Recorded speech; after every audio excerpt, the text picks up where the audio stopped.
दोस्तों नमस्कार। आज हम लोग जिस वीडियो पे बात करने वाले हैं वो अभी 2024 का जो मेंस पेपर हुआ है सिविल सर्विस मेंस। आपने देखा भी होगा पेपर। कई बच्चों ने जो 2027 की तैयारी कर रहे हैं उन्होंने भी देखा होगा, 26 वालों ने तो देखा ही होगा। पेपर होने के बाद अगर जीएस पेपर को देखें तो उसके बाद बहुत सारी चीज़ें ऐसे आपके सामने आएंगी जिनको हमें ध्यान रखना है कि 2026 का पेपर आप दे रहे हो या 27 का दे रहे हो या तैयारी कर रहे हो उसके लिए प्रॉपर तरीके से। तो वहाँ पर किन बातों को आप ध्यान रखो। इस पेपर से आपको एक पॉज लेने की ज़रूरत है और उसके बाद आपको एक बार फिर से अपनी जर्नी में कुछ चीज़ों को क्रॉस चेक करना है। तो इस वीडियो में हम इसी बात का ध्यान रखेंगे कि कौन सी ऐसी बातें हैं जो हमें सीख सकते हैं यहाँ से और अपनी तैयारी को अभी से उस दिशा में आगे बढ़ा सकते हैं। ठीक है, तो चलिए आगे बात कर लेते हैं। इसके लिए हमने कुछ आपके सामने रिजल्ट्स लेकर आए हैं यहाँ पर कि जो यूपीएससी के टॉपर्स हैं, ठीक है, उनके मार्क्स के बिहाफ पर हम आपको कुछ एनालिसिस यहाँ पर बताने वाले हैं। जैसे इशिता किशोरी आपको पता है 2022 में टॉपर्स थी यूपीएससी में।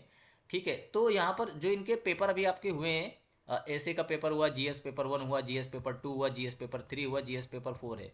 तो यहाँ पर आप देखो, सबसे पहले एसए के मार्क्स देखते हैं। निबंध के नंबर 137 नंबर हैं।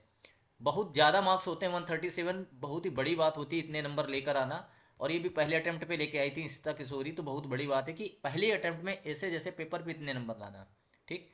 फिर जब 2023 की अगर हम बात करें तो आदित्य श्रीवास्तव को आप देखिए, इनके 117 नंबर हैं, तो वहाँ से नंबर इनके कम हो गए, जिसमें बहुत ही टॉप रैंकर से आईआईटी से बीटेक थे, इनके बहुत अच्छा बैकग्राउंड भी था। और लास्ट में बात करते हैं शक्ति दुबे के, इनके आप देखो कि मात्र 100 नंबर हैं। तो तीनों लोगों में आपने देखा कि नंबर ऐसे में कम होते जा रहे हैं और शक्ति दुबे में तो 100 ही नंबर है। इस बार का जो ऐसे का पेपर था बहुत ही फिलोसफिकल था, काफ़ी अच्छा पेपर था। तो आप देख रहे हो कि ये ट्रेंड हम नहीं बोल रहे हैं, यूपीएससी के टॉपर्स के नंबर बोल रहे हैं। इसका मतलब है कि ऐसे पे आपकी प्रैक्टिस, उस पर कमांड, उसके लिए कंटेंट और साथ ही साथ उस पर कॉन्फिडेंस लाना, ये अभी से आपको काम करना चाहिए। खासकर 2026 के जो बच्चे हैं उनको इस बात को बहुत सीरियसली लेना चाहिए कि ऐसे हो जाएगा बाद में देख लेंगे। ये आपकी जो अप्रोच है वो बहुत ही निगेटिव अप्रोच है, ये कह सकते हो, आपको मार्क्स से दूर लेकर जाएगी। तो इसका सॉल्यूशन क्या है? सॉल्यूशन यही है कि जो लोग ऐसे नहीं लिख रहे हो ऐसे लिखना चालू कर दें। दूसरी बात क्या है? कंटेंट के लिए और अच्छे से राइटिंग के लिए आप किसी भी इंस्टीट्यूट को ज्वाइन कर सकते हो। आप हमसे भी कनेक्ट कर सकते हो या किसी से भी कनेक्ट कर सकते हो, वो आपके आउटलुक पे है। लेकिन आप ऐसे को अच्छे से देखो कि ऐसे कैसे करने होते हैं। ठीक है, और किसी एक अच्छे प्रोफेशनल के देख रेख में या किसी भी एक्सपर्ट को जिसको आप जानते हो या कहीं पे आप कोचिंग करते हो, वहां पर आप क्या कर सकते हो, अपने ऐसे को दे सकते हो और उनसे मूल्यांकन करवा सकते हो कि भाई आप बताइए सर कि हमारा ऐसे और अच्छा कैसे हो सकता है। आप अपने कंटेंट को बेहतर कर सकते हो और अपनी जो वर्ड इफिशियंसी उसको बढ़ा सकते हो। ये अभी से करके आप कॉन्फिडेंट हो जाइए। यानी जनवरी आते आते, 31 जनवरी आते आते आपके पास कम से कम ऐसे राइटिंग कंप्लीट होनी चाहिए। नहीं तो उधर आप बाद में क्या है, प्रीलिम्स का टाइम आ जाएगा और ये सब राइटिंग स्किल आपके अंदर फिर नहीं आई, तो जब प्रीलिम्स का पेपर हो जाएगा और रिजल्ट के बाद समय नहीं होता है। तो अभी वो समय है, सितंबर से लेकर आपके पास काफ़ी पर्याप्त समय हो जाएगा, जनवरी तक लगभग 4-5 महीने हैं। उनको आप अच्छे से ऐसे में टाइम निकाल कर दे सकते हो। और ऐसा नहीं कि आपको सैकड़ों ऐसे लिखने हैं, कुछ ऐसे लिखने होते हैं, कुछ आपको अंडरस्टैंडिंग क्रिएट करनी होती है जिसके व्यापार पर आप चीज़ों को कर सकते हो। ऐसे ही बात करें जीएस पेपर 1 की तो इनके 120 मार्क्स हैं, आदित्य श्रीवास्तव के 104 हैं और इनके 112 हैं शक्ति दुबे के। तो ठीक है, जीएस पेपर 1 इस बार का कुछ बहुत ज़्यादा डिफिकल्ट मैं नहीं कह सकता हूँ। जनरली सारे स्ट्रेट फॉरवर्ड क्वेश्चन थे, अगर आपने पढ़े और थोड़ा सा न्यूज़पेपर आपके पास अच्छे से था तो आप कर सकते हो। तो आप इसी स्ट्रेटजी पे भी अपनी प्रैक्टिस रख सकते हो कि स्टैटिक पार्ट को आप अच्छे से करिए, प्लस आप करंट अफेयर को देख लीजिए जो रिसेंट, खासकर आर्ट एंड कल्चर में डेवलपमेंट या सोसाइटी में जो डेवलपमेंट्स हैं उन पे आप लगातार एक एडिटोरियल एनालिसिस या इस तरह की चीज़ों को, लेकिन हाँ टेस्ट सीरीज जरूर कर लीजिएगा। मतलब अभी से आप टेस्ट सीरीज में आप लोग फोकस हो जाइए, जितने बच्चे सीरियसली 2026 को निकालने का ट्राई कर रहे हैं। अदरवाइज क्या होगा कि वो सीरियसनेस की जो कमी है ना, वही ले डूबती है एस्पिरेंट्स को। आगे बात करते हैं जीएस पेपर 2 में। तो आप देखिए 130 मार्क्स थे इनके, इशिता किशोरी के, और अच्छे मार्क्स थे आदित्य दुबे के भी, और अच्छे ही मार्क्स थे किनके, शक्ति दुबे के। तो जीएस पेपर 2 क्योंकि बहुत ही करंट से पूछा जाता है, पॉलिटी का होता है, तो फैक्ट्स आपको पता होते हैं। करंट अफेयर में, पॉलिटिकल डेवलपमेंट्स में हम बहुत ही एक्टिवली पार्टिसिपेट भी करते हैं, गुड लिसनर भी होते हैं, तो अंडरस्टैंडिंग भी ठीक होती है, तो नंबर भी लाए जाते हैं और जनरली बच्चों के नंबर हैं। तो आपको क्या करना है, अपनी बेसिक बुक्स करनी है, करंट अफेयर करिए, जो भी रिसेंट डेवलपमेंट हुए हैं या बिल वगैरह पास हुए उन पर थोड़ा सा इंसाइट रखिए।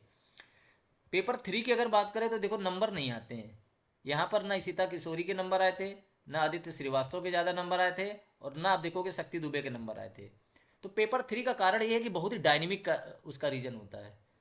पॉलिटी में क्वेश्चंस आप बना सकते हो, सामने से हो जाते हैं कई बार, लेकिन जो इकोनॉमी का सेक्शन है वो बहुत ही डीपली अंडरस्टैंडिंग आपसे कुछ डिमांड करता है ना। साइंस टेक का पार्ट हुआ या इंटरनल सिक्योरिटी की बात करो तो इन वाले क्वेश्चंस को करते समय आपको बहुत ध्यान रखना पड़ेगा, क्योंकि जनरली बच्चे क्या करते हैं, इनको जो क्वेश्चन की डिमांड है वही नहीं समझ पाते हैं। तो जीएस पेपर 3 कमजोर कड़ी ना हो, इसके लिए आप जीएस का जब आप आंसर राइटिंग करोगे तो पेपर 3 को अभी से मेहनत करिए कि कम से कम 90 के आसपास नंबर आप लाइए, तभी जाकर कुछ उद्धार हो सकता है। अदरवाइज आप देखोगे कि जीएस पेपर 4 में सबके नंबर बहुत आते हैं। इशिता किशोरी के थोड़े से कम थे, 112 नंबर थे, लेकिन आप देखोगे आदित्य श्रीवास्तव के 143 थे और शक्ति दुबे के 141 थे। तो इसका कारण भी था कि इन लोगों ने अटेम्प्ट काफ़ी दिए थे। इसका का पहला अटेम्प्ट था, एज का भी फैक्टर था, और कई बार ये ऐसी अंडरस्टैंडिंग बेस्ड चीज़ होती है इथिक्स का, जो आप कई बार सब्जेक्टिविटी से बहुत आपके अंदर आता है। कंटेंट सभी लोग पढ़ते हैं, लेकिन वो एक बार आपका एक समय जब आप व्यतीत करते हो चीज़ों में तो थोड़ा प्रैक्टिकल ज़्यादा हो जाते हो, थोड़ा प्रैग्मेटिक अप्रोच होती है आपकी,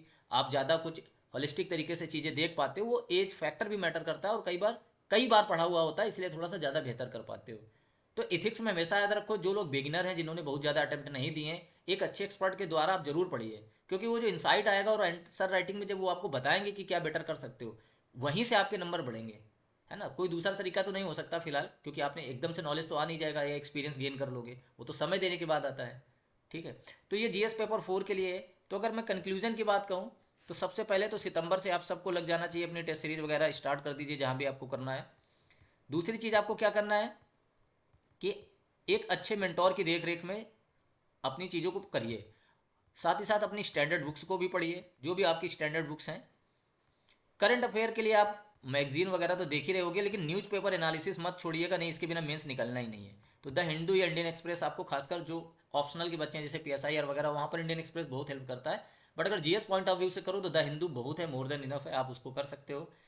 इस तरीके से आप अपनी अभी से तैयारी कर सकते हो। ध्यान रखो कि मूल्यांकन बहुत जरूरी है, क्या कर रहे हो यह जानना किसी ना किसी एक्सपर्ट के द्वारा बहुत जरूरी है, क्योंकि रिस्क बेस्ड चीज़ें मत जाइए कि आप ट्राई करके जा रहे हो लेकिन वो जो कंप्लीट तैयारी होती है वो नहीं करके जा रहे हो। वो कहीं ना कहीं थोड़ी सी कमी आपके पूरे साल के रिसोर्स, आपकी एनर्जी, आपके टाइम सबको बर्बाद करेगी और शुरुआत फिर से करनी पड़ेगी। ठीक, तो यहाँ पे आपके जो 2024 का पेपर है उससे कुछ चीज़ें यही पता चलती हैं कि पेपर का जो पैटर्न है वो धीरे धीरे कुछ एनालिटिकल ज़्यादा हो रहा है, कुछ फिलोसफिकल ज़्यादा हो रहा है। तो आपको थोड़ा सा ज़्यादा एक्यूरेट रहना पड़ेगा, डायरेक्शन आपकी बहुत क्लियर होनी चाहिए और कंटेंट वगैरह बहुत ही प्रॉपर, मेंटोरशिप बहुत प्रॉपर, आंसर राइटिंग बहुत प्रॉपर रखनी पड़ेगी। ये आपके लिए सीख हो सकती है बहुत सारे बच्चों के लिए, और यहाँ से आप बहुत कुछ सीख कर आगे बढ़ सकते हो। तो ठीक है, इस पेपर में फ़िलहाल अभी करते हैं, जब आप बाकी पीएसआईआर का पेपर आएगा तो भी मैं डिस्कस करूँगा आपके साथ, और बाकी 3rd एंड 4 का मैं एनालिसिस अपलोड कर दूंगा, आप लोग देख लीजिएगा, उसमें भी मैंने बहुत सारे पॉइंट्स शामिल किए हुए हैं। ठीक है, तो जो बच्चे नए हैं तो यूट्यूब को सब्सक्राइब कर दीजिएगा, तो आपको इस तरह के वीडियोज़ मिलते रहेंगे। बाकी मेरा टेलीग्राम लिंक दिया होगा, अगर आपको कोई कन्फ्यूजन लगती है, आपको किसी तरह से यूपीएससी से रिलेटेड या यूपी पीसीएस से रिलेटेड, आप मेरे से कनेक्ट कर सकते हो। ठीक है, मैं आपकी जितनी हेल्प हो पाएगी कर पाऊँगा। वहाँ पर आपको नंबर तो नहीं है, लेकिन हाँ टेलीग्राम के थ्रू आप मेरे से कनेक्ट कर सकते हैं। ठीक है, तो चलिए आज बस इतना ही रखते हैं। थैंक यू वेरी मच, और आगे किसी टॉपिक पे ज़रूर हम आपके साथ कनेक्ट करेंगे। तब तक के लिए धन्यवाद, और अपनी पढ़ाई ज़रूर कंटिन्यू रखिए, बहुत ज़्यादा रिक्वायर्ड है आपकी तैयारी के लिए। धन्यवाद।